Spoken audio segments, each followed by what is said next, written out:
নমস্কার বন্ধুরা, আমার চ্যানেল ও পেজে সবাইকে স্বাগত।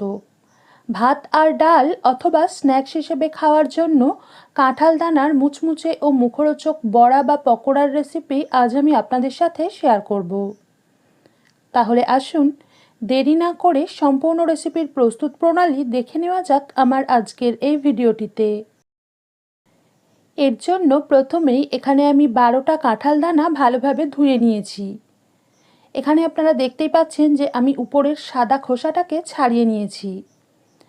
এবার এই কাঁঠাল দানাগুলোকে একটা প্রেসার কুকারের মধ্যে ঢেলে অল্প নুন আর খানিকটা জল মিশিয়ে মাঝারি আঁচে 2টো সিটি দিয়ে সিদ্ধ করে নেব। এই পর্যায়ে কেউ যদি কাঁঠাল দানার উপরের সাদা খোসাটা বাদ না দিয়ে সেই শুদ্ধ সিদ্ধ করতে চান তাহলে 3টে সিটি দিয়ে সিদ্ধ করে নিতে হবে। 2টো সিটি কমপ্লিট হয়ে যাওয়ার পর গ্যাস বন্ধ করে কুকারের প্রেসার আপনা আপনি বেরিয়ে গেলে এখন এই কাঁঠাল দানাগুলোকে জল থেকে ছেঁকে তুলে নিয়ে পুরোপুরি ঠান্ডা করে নেব। এবার এই দানাগুলোকে হালকা দানা দানা রেখে এইভাবে চটকে নেব। যদি এই পর্যায়ে এইভাবে চটকে নিতে অসুবিধা হয় তাহলে মিক্সিতে কিংবা শিলনোড়ায় জল ছাড়াই একদমই হালকা সুজি বা পোস্তর মতো দানা দানা করে বেটে নিতে হবে। আর কেউ যদি মনে করেন যে এই লাল খোসাটাকে ছাড়িয়ে নিয়ে এই রেসিপি বানাবেন তাহলে সেটাও করতে পারেন। এর মধ্যে দিয়ে দিচ্ছি 1/4 চামচ করে আদা, রসুন ও কাঁচা লঙ্কা বাটা, একটা পেঁয়াজ কুচি, অল্প ধনেপাতা ও স্বাদ অনুযায়ী কাঁচা লঙ্কা কুচি এবং 1 চিমটে জোয়ান। এই রেসিপিতে জোয়ান দেওয়াটা পুরোই অপশনাল, অপছন্দ করলে বাদ দিতে পারেন। এর জন্য স্বাদের কোনো হেরফের হবে না। আর দিয়ে দিচ্ছি স্বাদ মতো নুন, 1/4 চামচ করে গোলমরিচ গুঁড়ো ও হলুদ গুঁড়ো।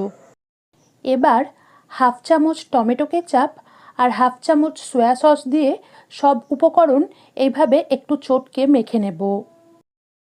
এখন পকোড়ার বাঁধন বা বাইন্ডিংটা যাতে ঠিকঠাক হয় তার জন্য দিয়ে দিচ্ছি 5 চামচ বেসন, 1.5 চামচ চালের গুঁড়ো এবং 1.5 চামচ সুজি।